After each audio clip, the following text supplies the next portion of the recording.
Welcome to RSAC Conference 2025. We're here recording from the Cyberus TV studio at Marriott Marquis in San Francisco. I'm your host, Adrian Sanabria, and joining me for this interview is Subo Guha, SVP Product at Stellar Cyber Inc. Congratulations and welcome to the show. Thank you, Adrian. Glad to be here. You were nominated as a Best SME Security Solution finalist in the 2025 SC Awards. Yeah, that's correct. And we're really proud of kind of the nomination and kind of what we're doing for the SME market.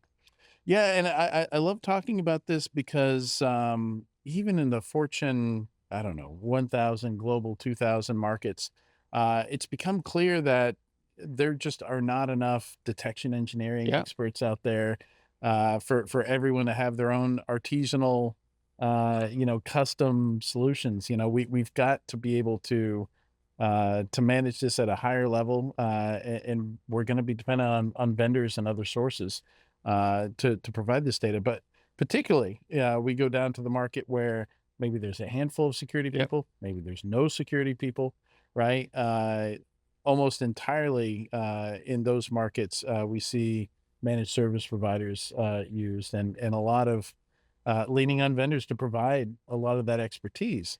And in the past, it's taken sometimes a long time for the latest technology, the latest innovations and advancement to filter down to those smaller companies. But it's nice to see companies like Stellar, making that possible, making that accessible to them. yeah, absolutely. And we acknowledge that since the day we started the company.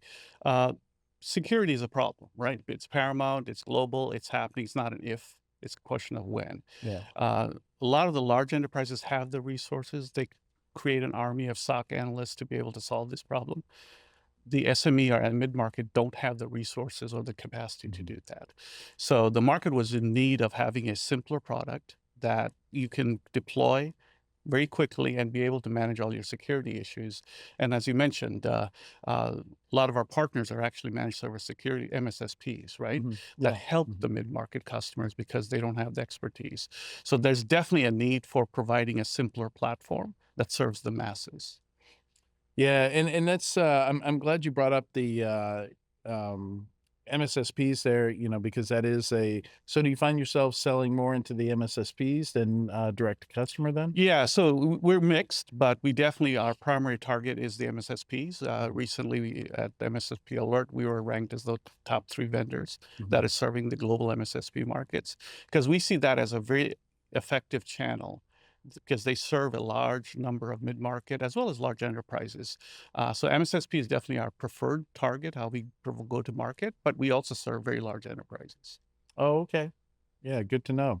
And just to kind of understand the product space, maybe tell me a little bit about the product space that you serve. Yeah. I saw XDR there. Yes. So that requires a little bit of explaining. Yeah. I think different people, when they say XDR, it implies a couple different possible products that could be there. So, Yeah, so yeah, and help me understand and that. you get the jargon, spaghetti, kind of Yeah. all the different jargons, right? So the market is like an onion, right? So the attacks can come from anywhere. Mhm. So the market started with, on your laptop, you could have a virus or something like that to endpoint. And then the market moved to EDR, which is think of Mhm. kind of doing endpoint detection. Then you kind of go into the infrastructure, then you go into the cloud. Yeah. So the challenge customers have, the attacks can come from anywhere, which is why the market has moved from EDR to MDR to XDR. And the reason XDR is becoming popular is because it's very open. It does not care where your attack could come from. It could be Mhm. from a firewall, from an endpoint. It could be from the cloud, from an application. And so what MSSPs use XDR is because it's extremely open. The other thing is we are one of the market leaders in Open XDR. What we do is we don't care what EDR you use. If you have a Oh, okay. preference of Microsoft, SentinelOne, CrowdStrike, we work with your preference. And we also have a next generation SIM Mhm. because SIM has been kind of the popular way to get logs, Yeah. alerts, and then be able to not. But XDR goes beyond just collecting. What we do is a completely AI-based solution that collects, enriches the data, and the AI magic takes over. Basically, it's machine learning that's looking at all the alerts, correlating them. And we believe the world is not just about alerts, it's about cases. And why is that important? You can get thousands of alerts, But if you can kind of find a correlation that hundreds of these are the similar type of attack, then you focus on the case. Yeah. And that allows you to reduce the time it takes to solve a problem. And all of that is done with AI. So XDR is a platform that does many things. It ingests different alerts from different sources, EDR or basic AV or any application. We also do API-based integration. We have the next generation SIM that can do log management.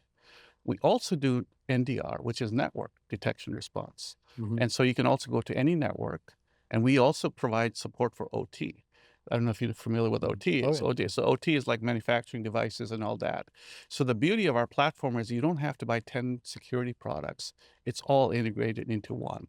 And so you're able to do the Which detection. you have to do for this market, right? Yeah, and especially in this market where budgets are constrained, skill sets are constrained, we basically don't have to go to different consoles to do all the Yeah. security. You can do it from one place. So XDR is kind of the preferred choice if you want, which by the name, extended detection, and more importantly, respond, right? And automate the respond. And how are you seeing, the technology? I'm curious to, we see some different takes with, using AI, or maybe even just backing up from AI, but trying to, better implement, triage management of Yep. alerts. I've seen some folks not using any AI to do that, using traditional automation technology, and then seen some people using AI to help with the enrichment, the triage, Yep. uh, um, those sorts of things. So, yeah, help me understand how you're using it. Yeah. Is this as an assistant? Is the AI kind of used in the background Yeah. to Yeah. filter through things, to correlate things? How are you using the Yeah, and that's technology? what I talked about is like, so our technology is basically an AI layer, and basically it takes all the alerts, takes all the cases, and starts enriching it. Mhm. So we can then, the ML machine learning technology starts understanding all these different alerts, but we also enrich all the different alerts with threat intelligence, Mhm. IOCs. So we have much more knowledge about what the content of this alert is. And the AI model then tries to understand, is this a issue of severity that needs to be dealt with? So it reduces the time it would take a human analyst to do this. And Mhm. that's where the AI advantage is. The world is moving towards more hyper automation. And so in the today's world, you can create playbooks, right? Which are like the rules. Mhm. If you see something like this, do this, Right. right? Mhm. But the challenge is if you're a very large organization, you're going to be managing thousands of Right. playbooks. Right. Mhm. And so people talk about SOAR as kind of the old school way of doing Right. things. Mhm.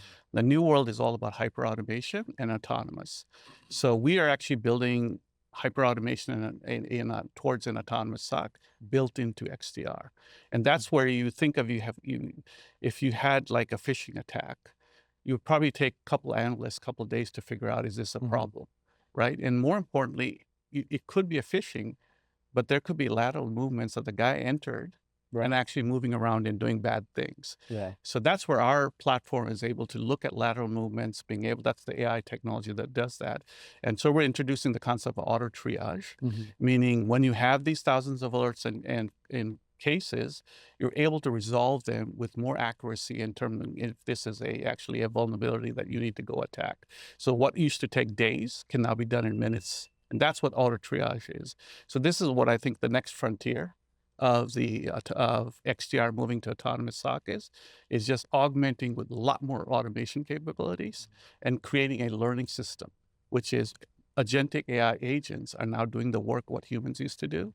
But we believe that you need to have interaction, which is why we call it human-augmented. Mm. And this is where generative AI technologies or AI assistant, as you mentioned, we have created a capability that we can actually talk to the XDR solution and the autonomous SOC. So it's not like an autonomous car that just drives by itself without a Right. human. We actually ask for analyst feedback. With the feedback, the system learns and Oh, also okay. determines if this is something they should do. And so it becomes like a learning system that continuously does the automation faster than a human can, but it always interacts with the SOC analyst. And that's why we call ours the human augmented autonomous SOC Mhm. versus other people are talking about pure autonomy, which Right. I don't think is, humans are never going to go away in a Yeah. cybersecurity world. Well, and it's interesting because, I wonder how in how many of these cases with these different incidents, you do see repetition, Mhm. right? This is something I've been thinking about a lot. I was looking at there are a bunch of vendors out there that are entirely focused on replacing a tier of the SOC, right? Using AI to do some of these things. And one of these vendors mentioned like the average company has 4,500 alerts a day, and it takes 3 to 11 minutes for their solution to triage and enhance and enrich the alert and give a recommendation, Yeah. right? It's not actually taking an action, but doing all this so an analyst can check it out. I'm thinking, across those 5,000 alerts, if it's or 4,500 alerts, if it's only really like 11 different things, at what point do you say, okay, maybe I pivot from using an LLM to, something faster, more traditional, something, maybe for some of these things it could be fully autonomous, right? Yeah, in terms of enriching, Just for making the efficiency. recommendation, Mhm. it just increases the efficiency and effectiveness, Mhm. right? So you're And reducing, you say it learns from it as well. yeah, so it reduces the mean time to kind of fix or repair, right? So it's more intelligent. You can get the assumptions. The agents basically tell you why they think this is a false positive or a false negative, right? Mhm. In the current situation, you'll have to manually go search and do these types of research, right? Mhm. Which is why people prefer the more AI route, which is actually doing all that work. Right. And then now with the LLMs and others, not only can it do it, but you can actually start interacting with it in natural language, Yeah. right? So I think that's going to be the future, where it becomes more automated, more intelligent, but it also has this LLM capability that you can interact with it to did you actually delete these emails? Yes, no. Right. Oh, somebody asked me to reset a password. Okay, ding, ding, ding. That's a red flag, Yeah. right? And then that will then say, okay, let me go check what if there's lateral movement. So it just becomes more of a interactive SOC Mhm. versus today it's still a manual, but you can do automation. And what does that interaction look like? Is that something like a chat ops Mhm. interface in Slack or Teams or something like that? Or is it in your own web UI, you have more of like a ChatGPT type interface? Yeah. What do those interactions look like? So different companies have different ways. Ours is embedded into the platform. Mhm. So in the system, you can just talk in natural English or whatever Mhm. country you're from and be able to start talking, or it will ask you a question and it knows who to ask the question to. So you never have to kind of leave the platform, but it will also interact with other communication tools that you use. But in terms of doing any action, it's embedded right into the product. Mhm. Well, thank you so much, Subo, for joining me. It's a very interesting conversation. I'm eager to see this space evolve, both the AI component, kind of addressing alert fatigue, but also this moving down market Yeah. to the people that really need it. Yeah, it's exciting times, and we're extremely excited at Stellar Cyber that we're addressing a problem that's pervasive.